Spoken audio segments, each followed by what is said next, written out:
FM. Frecuencia Universitaria. Radio Universidad. La cultura universal. Ecos de la antigüedad. El aprendizaje del hombre en su recorrido por la historia a través del tiempo. Análisis, reflexiones, leyendas, tradiciones y mitos desde una óptica diferente. Una producción de Raúl Rodríguez Lucio para Radio Universidad. Ecos de la Antigüedad presenta un especial precisamente con motivo del día 15 de mayo. No es el Día del Maestro, como ustedes comprenderán.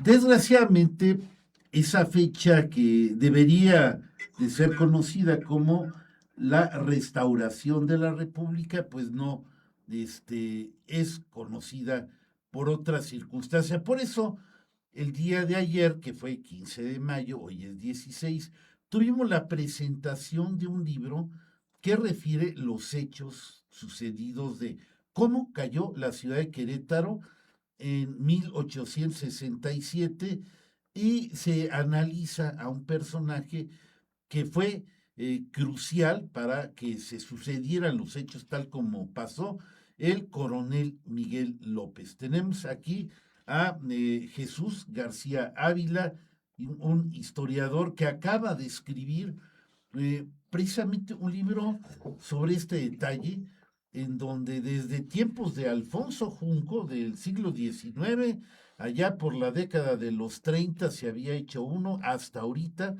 tenemos esta concentración de información en un solo hecho, en una sola etapa, en lo que ocurre, digamos, como en 24 horas entre el 14 y el 15 de mayo. Jesús, muy buenos días, bienvenido a este programa. José Xa Fox, colaborador, buenos días, bienvenido. Buenos días, Raúl. Bienvenido. ¿Qué tal, Raúl? ¿Cómo estás? Muy buenos días. ¿Qué tal, José? ¿Cómo estamos? Muy buenos días. Gracias por la invitación, gracias por darme este espacio y bueno, pues estamos listos para si hay alguna pregunta, alguna duda acerca del libro y si no, pues también aquí hablamos ahorita brevemente de qué va, ¿no? Ok, José, si pues quieres. yo creo que la cedo primera aquí. pregunta que versa cuando hagan un análisis historiográfico de un libro es el autor. Si nos puedes decir brevemente tu semblanza para que el público te Claro que conozca. sí. Bueno, mi nombre es Jesús García Ávila, soy de la Ciudad de México, de profesión. Tuve la fortuna de ser licenciado en Derecho. Yo me dedico a la cuestión penal, al rubro penal. Litigo actualmente para uno de los despachos quizá más importantes de la Ciudad de México. Y también de carrera y de profesión soy historiador egresado por la Universidad Autónoma de la Ciudad de México. Esa es mi semblanza. Actualmente he presentado, este es mi quinto libro que escribo. Tengo uno sobre Tomás Mejía, otro sobre Miguel Miramón, donde detallo el juicio que se le hizo al general Miguel Miramón, uno sobre los generales de Maximiliano, y otro sobre la bandera del Batallón Activo de San Blas. Entonces también le entramos a la vexilología, que es el estudio de las banderas, y bueno, pues me gustó también ese rubro, ¿no? Esa es parte de mi semblanza. Muy bien. Digamos, ¿por qué te llamó la atención precisamente el hecho del coronel Miguel López o lo sucedido en la madrugada del 15 de mayo, la noche del 14, madrugada del 15? ¿Por qué te llamó la atención? ¿Había alguna preferencia especial por el tema de la caída del imperio aquí en Querétaro? Cuéntanos. Los libros que he escrito, la mayoría tienen una tendencia conservadora. Inicio con Mejía, posteriormente con el general Miramón, luego los generales, y este último que es de Miguel López. ¿Por qué? Quizás sea por mi profesión como penalista, ¿no? Estos personajes tienen una cuestión, una tacha de traidores por parte de la historia patria, y a mí me gusta trabajar con esos personajes. O sea, cuando a mí me dicen, esta persona en el rubro del derecho penal, me dicen, esta persona es un delincuente porque cometió este delito o algo así, lo primero que hacemos los abogados cuando estamos en la defensoría es dudar acerca de eso. Claro, y sí. que nos va a hacer dudar, pues obviamente, cómo ocurrieron los hechos y los testimonios, lo que ocurrió. Esto mismo pasa en el rubro de la historia. Las fuentes que uno consulta también nos van a dar luz para saber si estas personas en realidad cometieron felonías, actos de traición, o si la tacha de traidores les queda para la historia. Y pues ya también en ese tenor nosotros vamos descubriendo esta luz que nos va a dar otro rubro acerca de estos personajes, ¿no? Muy bien, José. Pues lo que dices se ve en el libro, ¿eh?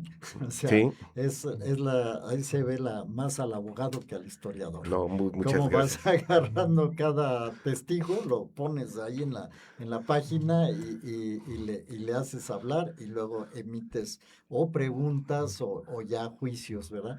Me late que casi es inculpar. Creo que aquí le estás haciendo de fiscal en este libro. Más que un posible defensor, es un fiscal. No sé, Mm. Raúl, tú cómo veas el Yo, asunto de Miguel López. digamos, vamos a comenzar, ¿no? Con una descripción de hechos sin tomar, digamos, como digamos, algún espectador ahí externo que está viendo las acciones, pues se puede dar cuenta que son hechos irrefutables que en la madrugada del 15 de mayo, dos batallones del ejército republicano, el de Supremos Poderes y Así el es, de Nuevo Nuevo León. León, se dirigen encabezados por Miguel López y no me acuerdo quién es el otro, si Vélez o Rincón, Vélez, Vélez. Vélez. Él le encargó es- Vélez. sí, Escobedo. Así es. hacia, hacia el convento de la Cruz, donde está la principal guarnición imperialista y van entrando y se puede ver que el coronel Miguel López, en efecto, basado en la sorpresa de los hechos, va desarmando las guardias imperiales y los va cambiando por soldados republicanos. Y de ahí empieza, digamos, todo el relajo. Se le avisa a Maximiliano que el convento se ha tomado, él sale y empiezan todo este tipo de acciones que son un tanto caóticas, que nadie sabe qué está pasando, y, y todo acaba en las primeras horas, como a las 7 de la mañana del día 15, aquí donde estamos, Así es. en el Cerro de las Campanas, después de una acción armada, finalmente, un breve tiroteo de un pequeño grupo que logró reunir Maximiliano en su ida, que se dirigió hacia aquí, hacia el Cerro de las Campanas, y a final de cuentas se rinde. Digamos que estos serían los hechos concretos. Quisiera que nos explicaras, bueno, tú, digamos, qué puntos ves o analizas de todo lo que ahorita acabo de decir tan Ok. rápidamente. No, eso es muy interesante. Ujú. Cuando yo escribí el libro acerca de Condena y Olvido de los generales del emperador Maximiliano, me doy cuenta de que todos estos personajes tienen una línea que va en la cuestión de lo legal. Esto es, son tomados presos ese día, son sujetos de un proceso que llega hasta el 25 de mayo. Mariano Escobedo no sabe qué hacer con ellos. O sea, Así es. hasta el 25 de Así mayo es. es cuando empieza el proceso y la orden viene de San Luis Potosí. ¿Por qué de San Luis Potosí? Porque ya estaba el gobierno de Juárez y también estaba el gobierno de Lerdo de Tejada. Entonces, a partir de ese momento es cuando ya se sabe la suerte de los generales. Son todos condenados a muerte, pero como comentaba ayer precisamente, les decía que como Juárez ya tenía la presión mediática, todos ellos tuvieron que ser dejados, si no en libertad, se les tuvo que cambiar la pena. Y esto es, en vez de mandarlos a fusilar, se les aplicó la pena privativa de la libertad. Dependiendo del nombre, o sea, por ejemplo, no se iba a sancionar con la misma severidad a Severo del Castillo, al general Severo del Castillo, como al general Francisco Casanova. O sea, eran dos personajes completamente distintos, a pesar de que eran generales, ¿no? Ya ven a Ramón Méndez. Ramón Méndez corre con la suerte de que lo fusilan el 19 de mayo. O sea, a él sí le aplican la ley del 25 de enero a rajatabla. A rajatabla, Sin sí. consultar con Juárez. Lo ni mismo nada, le sí. pasó a Tomás Ojoran. A Tomás Ojoran muere hasta agosto de Pero en el 1867. caso de Sí, Méndez, tengo entendido que a la hora que ya toman a los sí. prisioneros, se da una ordenanza que dice que si en 24 horas los que andaban por ahí sueltos no se entregaban, Ujú, iban a ser ujú. fusilados. Creo que ese fue el caso por lo que a Méndez ni juicio tuvo, me parece, ¿no? No, no, y de hecho la ley del 25 de enero de 1862, escrita por Juárez, Sí, expedida sí, por sí. Juárez, y el cual era el único que podía tener o absolver a los reos que estaban acusados con esta ley, pues obviamente lo que sucede es que a él sí le aplican esta ley a rajatabla. ¿Y por qué explico esta situación? Bueno, porque al coronel Miguel López no le sucede absolutamente nada de Nada, esto. nada, ¿No? nada. Y resulta curioso, porque Sí. siendo un coronel, bueno, digamos, no era tampoco un soldado raso, pero es un coronel, está a un grado de llegar al generalato. ¿Por qué no pasa esto? Hay una cuestión en 1854 que le provoca que él vuelva a ser dado de alta en el ejército, porque en 1847 él también había defeccionado contra el Ejército Nacional, él batalló en la intervención y también fue acusado de traición. Y hasta 1854 Santana le levanta el castigo. Y curiosamente, él, y cuando vuelve a iniciar la carrera de las armas, pues comulga con el imperialismo, pero también lo que nos resulta curioso es que escala rápido. O sea, para ser el compadre de Maximiliano, pues también resulta algo curioso, Sí. ¿no? Pero si ustedes se dan cuenta, por ejemplo, en la foto de la portada del libro, esta foto que está aquí, van a ver a un coronel Miguel López, tal y como vienen las descripciones de las fuentes, que es blanco, alto, medio fornido, de ojos azules y cabello negro. A ver, ya que estamos hablando del Sí. libro, el título del libro, ¿cuándo lo escribiste? ¿Dónde se puede conseguir? O sea, platícanos un poquito O de sea, esto. el título del libro lo pueden conseguir en la página de arcanohistoria.com, que es mi página de internet, o lo pueden conseguir directamente en mis redes sociales, que es en mi Instagram, que es Jesús García Vila, o Arcano Historia. En todas las páginas, en X, en Instagram, en Facebook, me pueden encontrar como Arcano Historia. Ahí directamente me pueden consultar y sin ningún problema. Entonces, este es el libro el cual quise nombrarlo así porque hay sombras de traición no específicas. Ayer lo comentaba la doctora Úrsula Camba. Quisiste decir algo, pero ocultaste algo que tenía que ver ahí. Y bueno, la cuestión es esta precisamente, ¿no? Que sombras de la traición es esta cuestión que mancha a Miguel López. No quise tampoco expresarlo así porque no hay una acusación directa, pero lo que yo dejo es las fuentes que consulté para que a final de cuentas el lector pueda decidir y también la mejor opinión es la de la persona que lea el libro y diga, Miguel López sí actuó bueno, traicionando a Maximiliano o no lo hizo. Eso es lo que yo quise hacer. Y bueno, pues aquí está, es mi último libro. eh, Se van a dar cuenta de muchos testimonios que prácticamente estaban inéditos. Me llevó aproximadamente leer unos 600 periódicos. Es un trabajo hemerográfico bastante extenso, pero Alfonso Junco, cuando escribió el libro de la traición de Querétaro en 1930 y 930. tantos. Sí, por ahí. Él decía con mucha sorna, soy el único que ha estudiado todo lo que se relaciona con Miguel López. Y Jesús García hasta el 2026 viene y reconoce el trabajo de don Alfonso Junco, pero también le dice, a ver, don Alfonso, aquí va un poco más. Y esto es lo que yo también estoy ahora trayendo aquí a Querétaro, ¿no?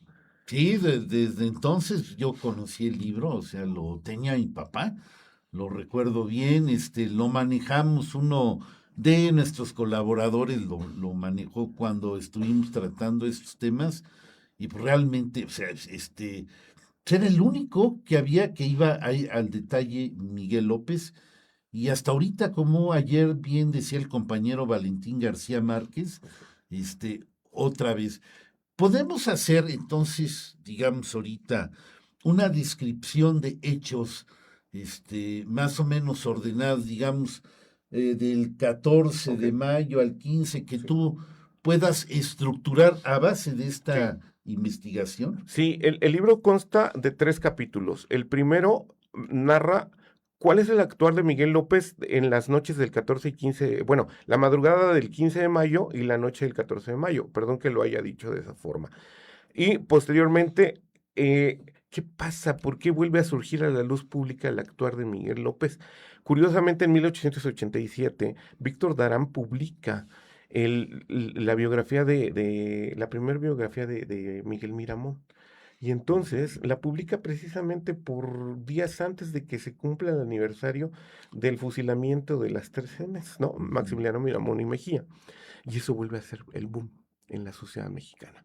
Y otra vez Sí. vuelve Miguel López a salir a la luz, pero Miguel López dice, no, yo ya no me voy solo, y jala a Escobedo, y jala un montón de gente. Y es cuando presenta el billete famoso, la ordenanza que supuestamente le manda Sí. Maximiliano, y como ahí también explico, a lo mejor no me meto tanto a fondo, pero sí están ahí los estudios que le hicieron de grafoscopia, que por cierto es el primer estudio, ayer se me olvidó decirlo, es el primer estudio registrado de grafoscopia a ese documento en México.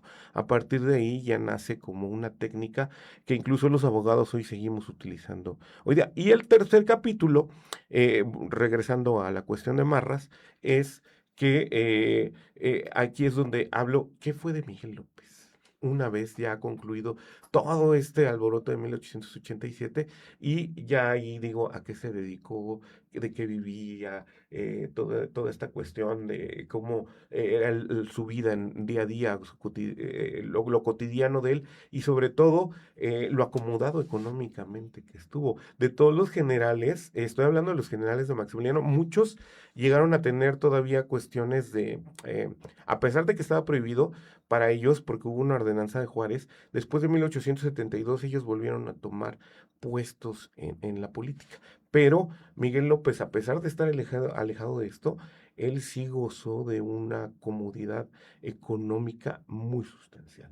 Por ahí parece que hubo algunos dineros que también los Rincón Gallardo tuvieron que dar, y eso también lo explico en el libro, ¿no? Para que la gente entienda. Incluso la intervención que tuvo el cónsul de Estados Unidos con Miguel López para que le llegaran a pagar lo que se les quedó a deber por la entrega de la plaza de Querétaro.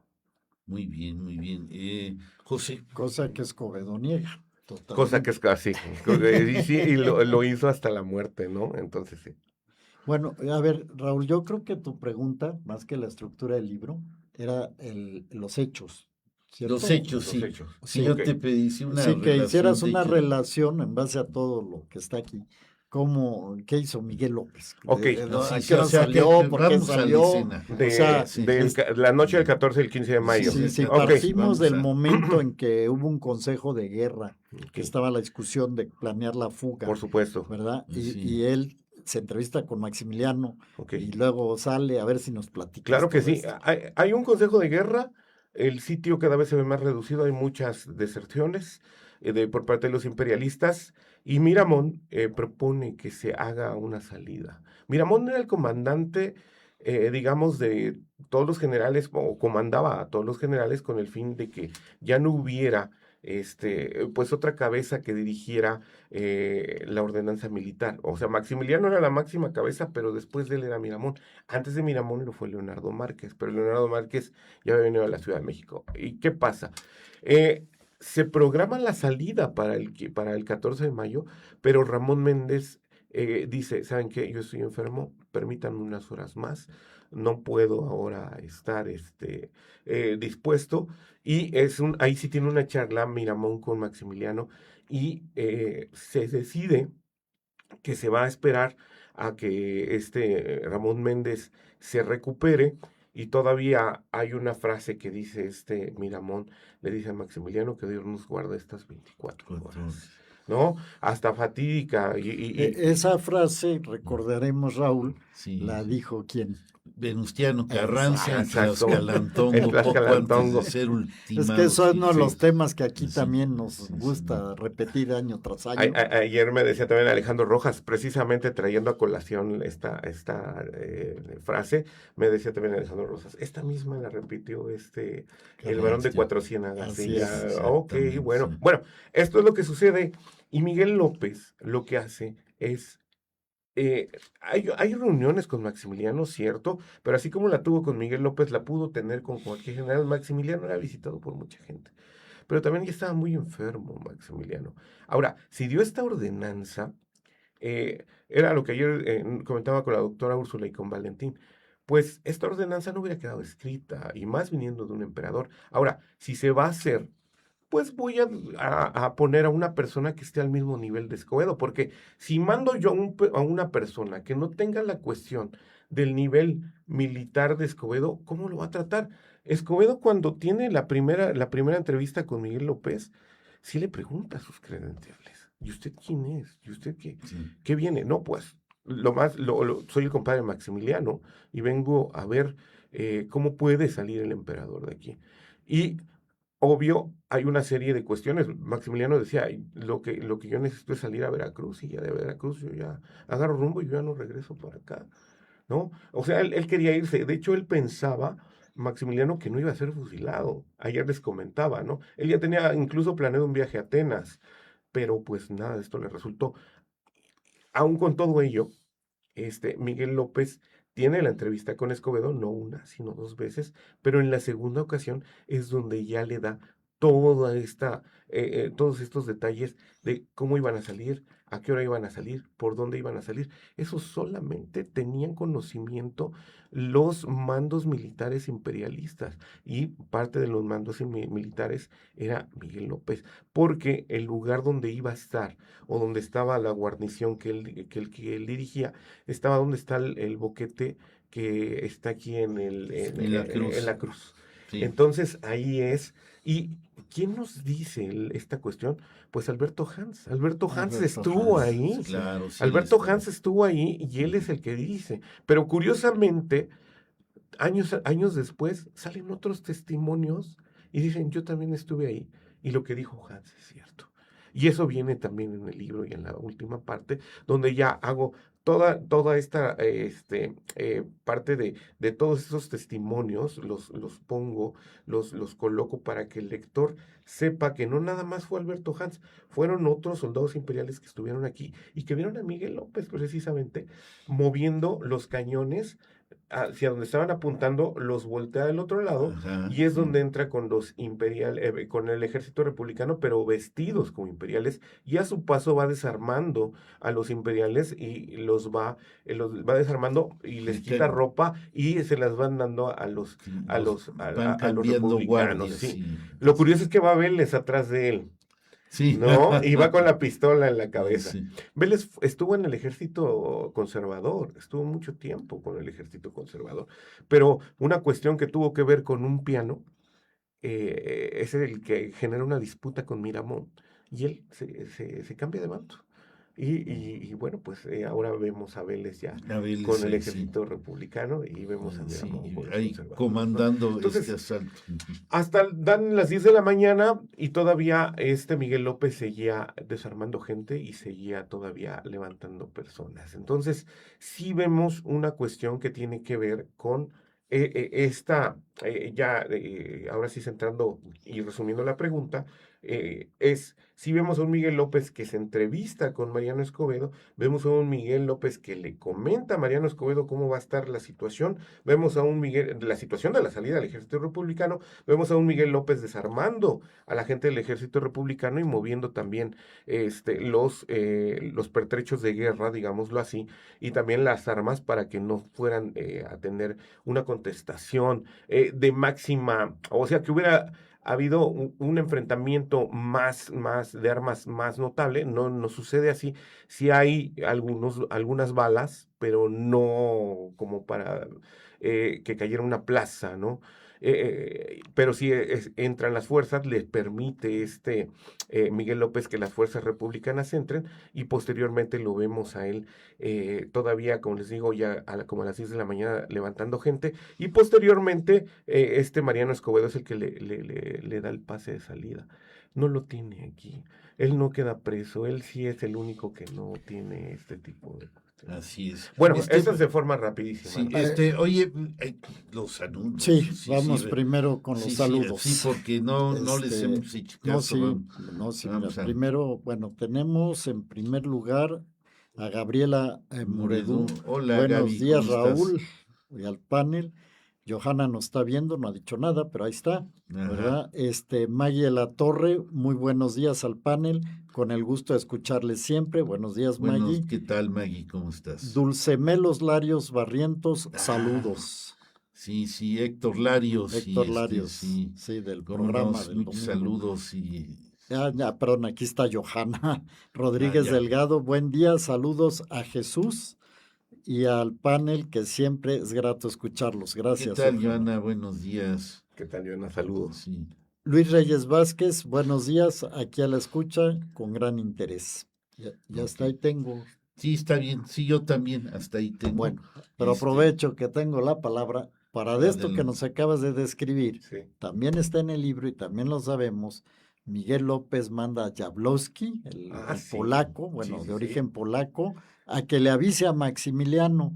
Sí. Y lo que dije ayer, y lo ratifico, cuando Maximiliano ya está vestido y saliendo del convento, ¿verdad? Están Miguel López y Rincón Gallardo. Sí. Y Rincón Gallardo lo deja pasar porque López le dice, sí, déjalos que se sigan, ¿verdad? Y luego lo que también declaran, que López le va a ofrecer el caballo a Maximiliano refusa, y también le ofrece que se oculte en una casa, ¿verdad? Sí. La de Cayetano Rubio. Entonces, estos datos también están adicionales a los que nos acabas de dar. Así es. ¿Cómo ves eso? No, es que hubo muchas cuestiones. Por ejemplo, quiero tocar el tema de Jablonski porque ese señor es el que ayuda a Miguel López a hacer el desarme de todo el ejército imperialista que se fueron encontrando a su paso.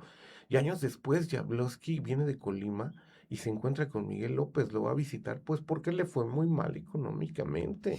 Y Miguel López lo único que le regala es un zarape y unos pesos, y lo deja ahí. Y va rumbo a San Luis Potosí. Sí, y el señor se muere ya posteriormente, y creo que Jablonski, hay una foto que yo lo vi, es una foto inédita, y la tiene un personaje que ayer estuvo allá en la presentación del libro, y me la enseñó, y sí, ya se veía algo malito el señor. Pero bueno, al menos tenemos esta cuestión. Y lo que usted decía respecto a cómo se fue haciendo este convencimiento por parte de Maximiliano de que Miguel López lo había traicionado, pues se ve con las acciones estas, cuando el mismo emperador lo desdeña al momento de querer, le ofrece el caballo, le ofrece Miguel López, déjeme sacarlo de aquí, yo lo llevo a una casa. Sí, ¿y dónde queda entonces también la coherencia de este pacto que habían tenido? O que Miguel López era la persona encargada de hablar con Mariano Escobedo. ¿Y dónde queda entonces toda la naturaleza de este pacto cuando suceden estas cuestiones? ¿No? Es que hay muchas, en lo que ayer decía Valentín, ¿no? Quedan todavía muchas dudas al respecto. Sí. Y lo que nos gusta es precisamente esto a los historiadores. Empezar todavía que queden dudas y las interpretaciones que vengan, pues adelante. Si el libro va a ser criticado, y eso me encantaría que pudiera ser de esa forma, criticado desde un punto de vista donde las fuentes se vayan contrastando, eso le va a caer muy bien a la historia, porque entonces ya vamos perfeccionando qué fue lo que sucedió en esos 2 días cuando cae el Segundo Imperio, y que ve fin hasta el 19 de junio de 1867, aquí en el fusilamiento de Maximiliano Miramón y Mejía. Muy bien, pues ya estamos ahorita a la mitad de nuestro tiempo. Vamos a aprovechar para ir a la identificación de nuestra emisora y regresamos enseguida con ustedes para la segunda parte. XHUAQ 89.5 Radio Universidad. Transmitiendo para ti las 24 horas del día. Radio Universidad. La cultura universal. Bien, estamos aquí en la segunda parte de este programa y pues continuamos. Escribió ¿Quién escribió? Irma del Río. Ah, sí. Sí, Muchos dice, saludos al panel, panel. como siempre, muy interesante Sí. la exposición. También Muchas ahí gracias. está Aide Cázares viéndolo, pero no ha saludado. Aide Pero ahí está Cázares. viendo, Aide. Perfecto. Pues continuamos, José. Bueno, es que creo que estás tocando el punto clave, las fuentes. O sea, un historiador, claro que puede interpretar, Claro. pero, o sea, la diferencia entre un novelista y un historiador va por ahí, ¿verdad? O sea, se habla con las fuentes, lo diría Eric Carra, si lo plantea, se habla con las fuentes, tú las interrogas, diría González, ¿verdad? Tú las interrogas a las fuentes, esa es la habilidad. Y como eres abogado, creo que vas a ser doblemente hábil. O sea, qué interrogatorio. A ver, ¿a quiénes escogiste como testigos? Háblanos un poco de las fuentes, Ok. tus principales testigos y qué interrogatorio, qué preguntas les hiciste. Bueno, mi trabajo como historiador es, como lo comentaba, es la mayoría de nosotros sabemos qué pasó en la historia patria y tenemos un discurso narrativo. Sabemos que el 15 de mayo de 1867 cae el Segundo Imperio y ve fin el 19 de junio de 1867 con el fusilamiento de Maximiliano Miramón y Mejía. Esa es parte de una narrativa histórica que nos aprendimos. Ok, pero ¿y qué pasó después? ¿Qué pasó el día 20 de junio de 1867? ¿Qué pasó, por ejemplo, con la concubina de Tomás Mejía? ¿Qué pasó con la viuda de Miramón? ¿Qué pasó con Carlota?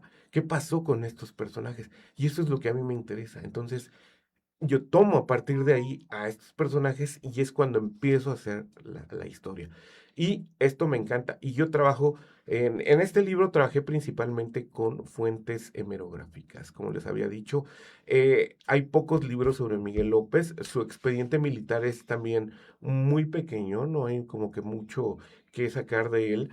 Pero las fuentes hemerográficas sí nos dan mucha luz. Y entonces vamos retomando estas fuentes que desde mi punto de vista el historiador tiene que trabajar con archivos. Si no trabaja con archivos, pues puede hacer una historia, pero esa historia la puede interpretar a lo mejor sin ninguna fuente, pero sí ya le estamos pegando más a la novela, porque nuestra imaginación ya se está basando más en una cuestión de narrativa y no en una cuestión de interpretación de fuentes, de confrontación de fuentes, que este es el método de la historia.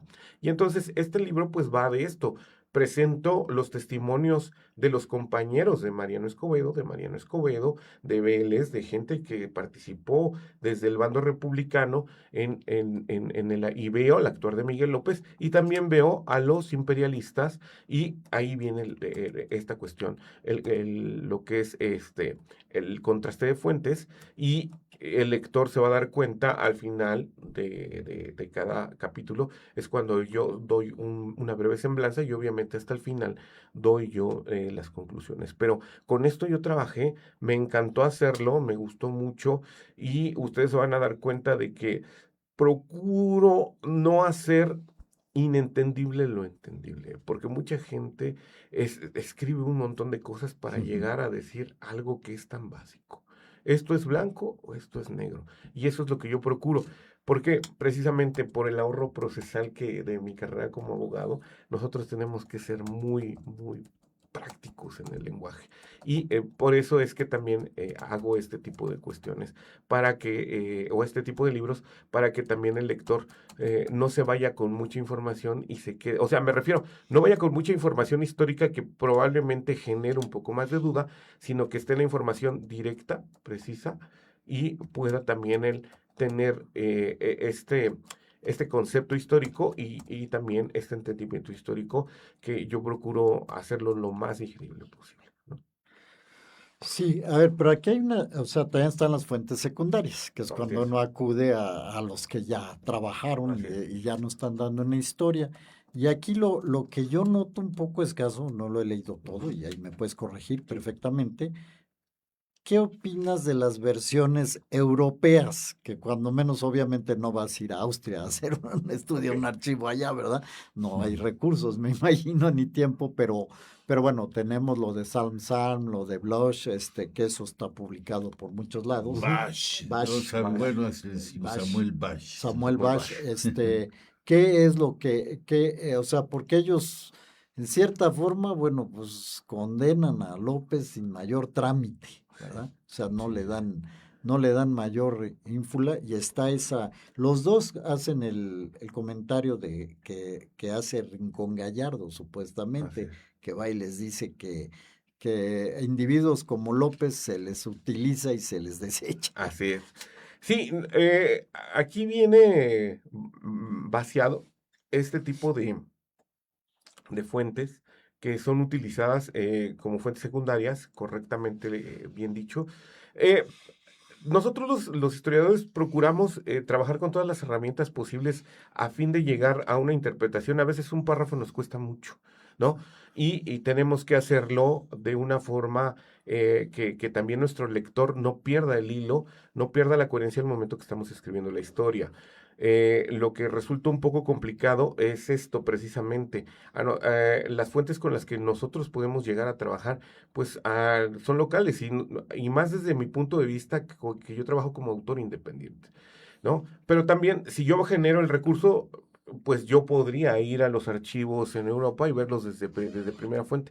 Ahora, la otra cuestión con la que también se enfrentan los historiadores es el idioma. Sí, Algunos están en en alemán, alemán, ¿no? todo esto es Todo está- alemán, alemán. austriaco, ya antiguo. Y hay que entonces, y aparte era el cliché del siglo XIX, que no es el mismo, el del siglo XXI, ¿no? Ya son Sí, 200 años casi de diferencia y sí se necesita otro tipo de lenguaje. Entonces, utilizamos las fuentes que están a nuestro alcance en México, pero de todos modos no por eso quiere decir que estén erradas, Ah, no, sino al no. contrario, son básicas y son de utilización y aquí están también versadas en este libro, ¿no?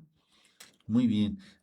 Tenemos aquí un Ah. mensaje de Alfredo Santana, Eh, compañero de ingeniería, aquí enfrente, nada más cruzando la calle, ahí está ingeniería. Sí, ahí Buenos estoy, días, hay un libro sobre la esposa de Miramón donde narra la intensiva fuga planeada para salvar a su esposo. Se lo recomiendo, ese libro lo presté y no me lo regresaron. Sí, No hay que prestar libros. Son las memorias de Concepción Lombardo. Sí, las son memorias de memorias, ¿no? Conchita Y Lombardo. ella Sí. explica precisamente estos intentos de fuga también que hubo ahí, ya cuando estaban presos ahí en Capuchinas, que ahí estuvimos. Ay, Alfredo, ¿para qué estás prestando No, es libros, que hombre? hay Luego excomunión Sí, sí. a quien se enajenase o se llevase un libro de esta biblioteca. Eso Así es es, eso no se el principio presta. básico. Sí, ¿Eh? muy bien. Bueno, además tenemos a Jorge de la Vega. Saludos, primo. Primo, ¿qué tal? ¿Cómo Un fuerte estás? abrazo. Madrugando allá en San Francisco. Saludos, primito. Muy bien. Perfecto. Vamos a recapitular un poquito de todo lo que se ha dicho y digamos, hay suficiente tiempo para que nos digas, o sea, lo que tú piensas, porque ya después de haber visto, sopesado y visto la información, de oído otras opiniones, ¿tú qué piensas que realmente ocurrió? Bueno, antes de que me contestes, que te voy a decir qué pienso yo y a ver si se Sí, sostiene. claro. Para mí, en efecto, Maximiliano tenía intención de ver si se podía entregar la plaza sin derramamiento de sangre, algo loable, sí, sin duda alguna, pero viendo si podía escapar, obviamente si era posible salir del país, ya sea por Veracruz o por Tampico, por cualquier lado del Golfo, era algo que indiscutiblemente estaba sobre la mesa y la otra era ya rendirse, entregar la ciudad, porque en efecto se había, era muy difícil que pudieran romper el sitio. Lo rompieron el 27 de abril rumbo al cimatario, porque las tropas de Escobedo que estaban ahí estaban dormidos, los vigías, en vez de estar viendo qué venía, estaban dormidos y Miramón los agarró y los hizo pedazos, ahí se abrió todo el frente del cimatario, se pudieron haber escapado, no se escaparon, no se aprovechó ese momento de gloria que tuvieron los imperialistas y a final de cuentas perdieron el tiempo, se desperdició. Llega Sóstenes Rocha, desde ahí por Tlacote se da la vuelta y recupera la zona del cimatario ya hacia la tarde, y en fin, y trata incluso de entrar a Querétaro, pero no puede, lo cual termina en un empate y una lamentable pérdida de la oportunidad para poder escaparte. No se escapó. Ya no los iban a agarrar dormidos, era evidente que ese error militar que cometieron ahí los vigías, es que es increíble que el que está de vigía se duerma y pues ahí te madrugan, y eso fue exactamente lo que pasó. De otra manera, no había posibilidad de escapar. De esto estaban conscientes prácticamente todos. Por lo tanto, yo creo que sí, Maximiliano trató de convencer vía López a Escobedo, o sea, no con un general de gran rango como Severo del Castillo, Ramírez de Arellano, ninguno de ellos, o sea, alguien de un perfil un poquito más bajo, y el ideal era su compadre Miguel López, para tratar, o sea, bajo el mayor secreto, obviamente, porque pues ahí se estaban jugando muchas cuestiones de honores, ir a platicar con Mariano Escobedo y tratar de convencerlo de que le diera chance de salir. Pero no, realmente, obviamente sabemos que Mariano Escobedo no podía tomar ese tipo de decisiones, puesto que todo el poder estaba concentrado en Benito Juárez. Tenía que ser consultado, pero al parecer, dentro del acuerdo que hubo, ok, tú me entregas la plaza y yo me hago el loco, incluso para que tú puedas sacar a Maximiliano, y eso evidentemente pasó, puesto que pudo salir de la cruz y le dijera, no, déjalos pasar, son paisanos, fuertes así, altísimo, que evidentemente no eran paisanos, e ir por la cruz, e ir juntando su poca gente para hacer una resistencia final aquí en el Cerro de las Campanas. Y también se sabe de buena fuente que López le llevó el caballo y trató de rescatarlo, como lo dijiste hace un rato, José. Evidentemente había un plan por ahí de tratar de intentar fugarse y Mariano Escobedo hacerse el loco, pero pues Maximiliano lo ignoró, le dijo, no, únete a la tropa, y no escapó, no se aprovechó esa oportunidad. Y lo que yo pienso es que López abusa de la facultad que le da Maximiliano para, pues, tomar dinero, salvar él su vida, pasársela, hacer un buen negocio, entregar de todas maneras la plaza, puesto que la tropa que estaba en la cruz la dirigía él. Y esa es mi teoría. Okay. ¿Y tú? Bueno, ¿y tú quién eres? Decía, si se acuerdan de ese eslogan, ¿verdad? Bueno, sí, esto también, esta interpretación es muy válida. Cualquier interpretación histórica que esté precisamente basada en fuentes es válida. Es más, incluso si no está basada en fuentes, pero está sostenida con algo que leí y no pasa absolutamente nada, está perfecto. Aquí la cuestión es que Miguel López en 1887, y eso lo descubro cuando empiezo a hacer el libro, es que tiene un contacto con el director del periódico El Nacional. Lo oyó un padre de ahí de Santa María, porque él radica ahí. Y este señor le empieza a decir, oye, es que yo necesito que cuentes esto y digas esto, y yo no tuve ningún tipo de cuestión que tuvo que ver con con una defección en contra de Maximiliano, pero él suelta toda la sopa, le suelta toda la sopa a este reportero. Y luego contársela a un reportero, obviamente tiene una técnica para guardar información. Sí. Tienen una rencilla entre ellos y posteriormente el director de ese periódico dice, Miguel López me dijo todo esto. Y obviamente también el director le echó de su cosecha, ¿no? Y cuenta una verdad alterna a todo lo que me acabas de decir, Raúl. Y es donde el mismo Miguel López acepta que actúa de mutuo propio para hacer la entrega de la plaza. Y eso viene aquí. Entonces, ¿cuál era la intención del director del periódico? ¿Hacer mal a este Miguel López? Probablemente. Por esta cuestión que tuvieron, la pelea que tuvieron, probablemente. Pero lo que sí resulta curioso es que de voz del mismo Miguel López surge esta cuestión, ¿no? Él nunca quiso volver a hablar ya con ningún reportero, ya no lo hizo, y lo único que nos queda es esta versión que aquí yo la mencioné en el libro y ahí es donde dice el director del periódico cuál es la verdad. Incluso el mismo padre que acompañó a Miguel López con este periodista, después le escribe una carta y le dice, ya no vuelvas a hablar de esto, ya no toques este tema. El mismo padre se lo pide.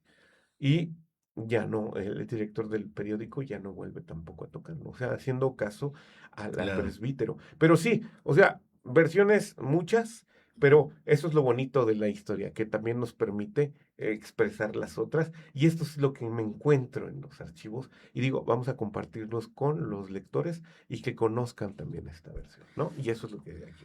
Pero a ver, ¿cómo está eso? Porque estoy viendo aquí en tu bibliografía, e incluso estaba ayer sobre la mesa que estaban ustedes anoche en la presentación, el libro, o sea, no sé quién lo llevó ahí, ¿verdad? Que es el de Miguel López y dice que ese libro está publicado el mismo año 1867.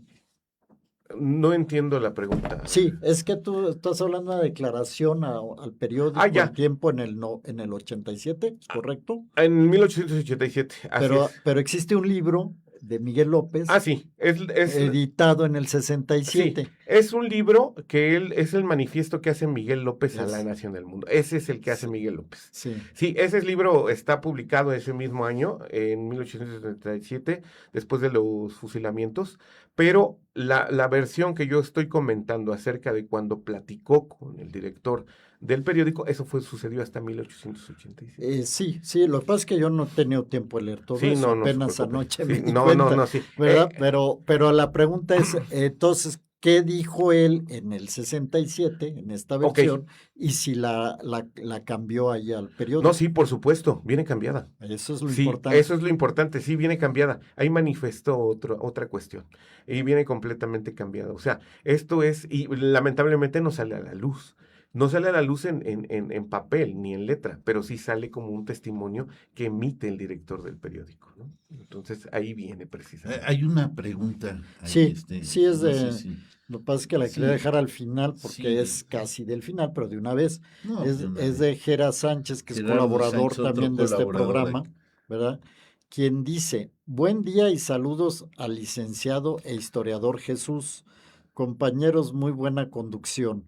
Miguel López tuvo una muerte desafortunada, pero de manera simbólica. La manera de su muerte fue merecida por su traición a su compadre, que hasta su esposa lo dejó. O sea, el tema de que la esposa, que también lo mencionaron ustedes ayer. ¿Tú comprobaste que fue eso cierto? ¿De que la esposa lo dejó? No lo dejó. Ayer yo lo dije. Ella muere muy viejita y todavía se hacía poner viuda de López. Ella ya muere a principios del siglo XX.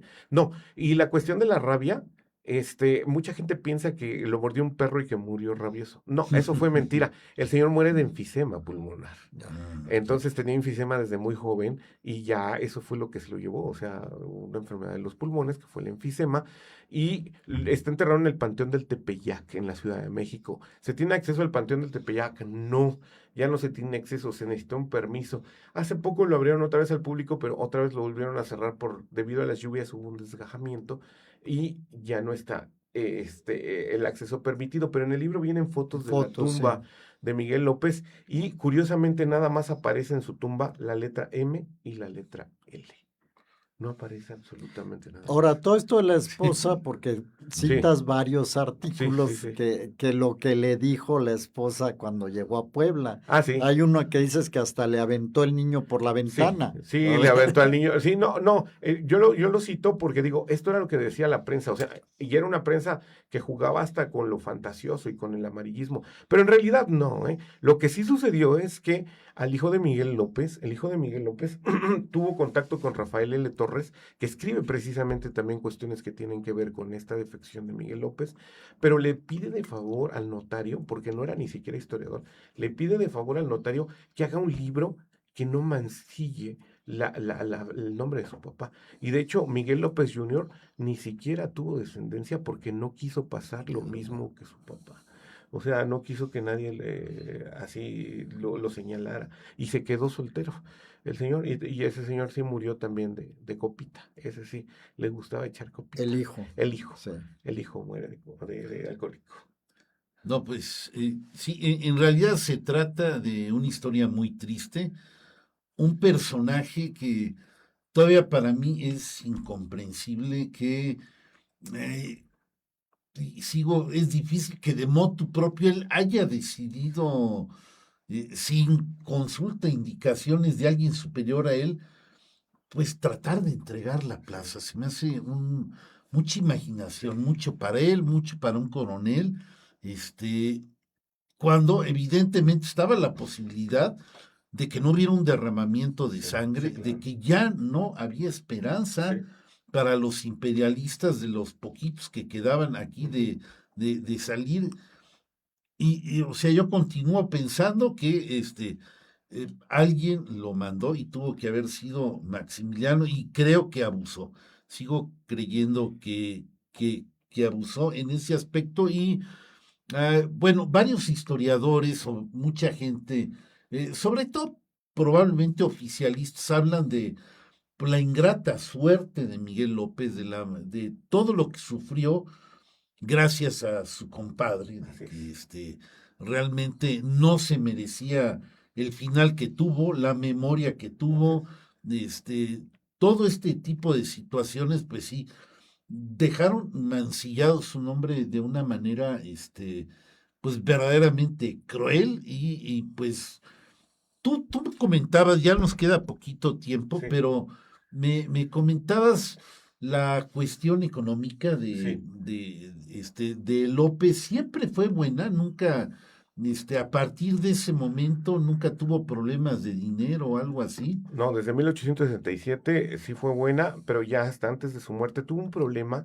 que no sé cuál fue. O sea, literal, la nota que consulté decía que que el coronel Miguel López ya no tenía la misma bonanza económica que tuvo en aquellos días, concluido el imperio. Él se dedicó después de eso a rentar lavaderos y los baños estos de vapor, ¿no? Sí, los baños. Sí. Él se dedicó y su casa estaba en Santa María la Ribera, en la Ciudad de México, y de eso se mantenía.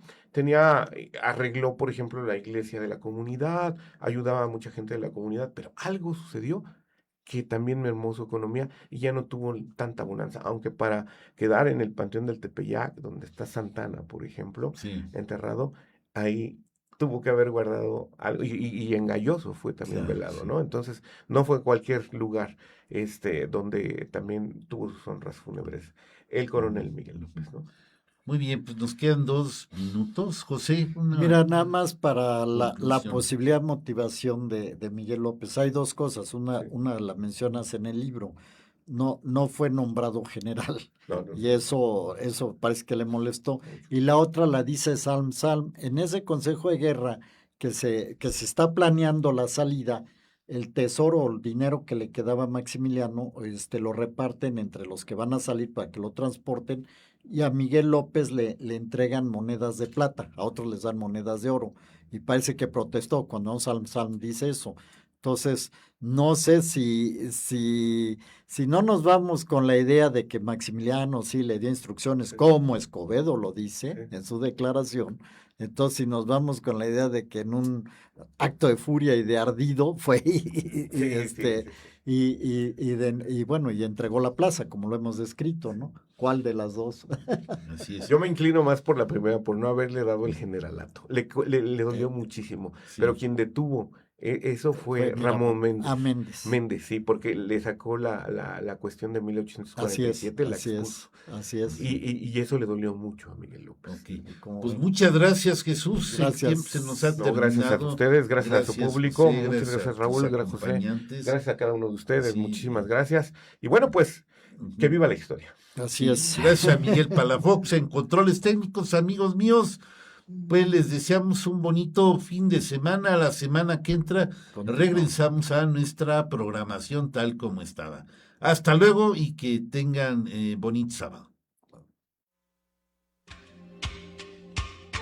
Ecos de la Antigüedad.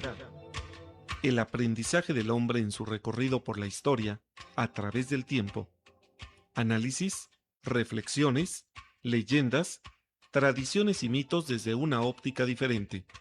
Una producción de Raúl Rodríguez Lucio para Radio Universidad.